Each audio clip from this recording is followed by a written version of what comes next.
Ô France, voici venu le jour où il te faut rendre des comptes. Ces mots emplis de haine envers notre pays sont issus du 3e couplet de l'hymne national algérien.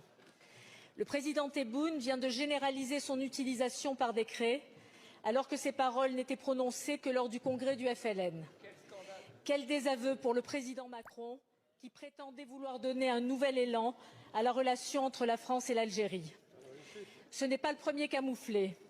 Le président algérien était attendu en France. Il a préféré se rendre en Russie pour renforcer son partenariat avec ce pays qui menace la stabilité du monde. Combien de vexations subies avec la reculade sur les visas et les ingérences dans nos élections?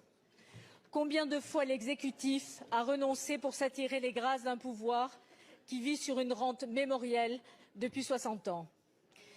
Vous souhaitez normaliser nos relations avec ce pays, mais la France n'a récolté que mépris et affaiblissement. Mépris au travers d'un sentiment anti-français exacerbé.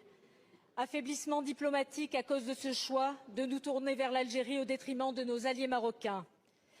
Madame la Première ministre, la décision du président algérien n'a rien d'innocent. Ce n'est pas un acte à contretemps, comme a tenté de le justifier votre ministre des Affaires étrangères. C'est un geste calculé qui désigne la France comme l'ennemi, et c'est inacceptable. Oui, Madame la Première ministre, un hymne national qui désigne un pays comme un ennemi, c'est inacceptable. Alors allez-vous avoir une réaction à la hauteur de notre indignation?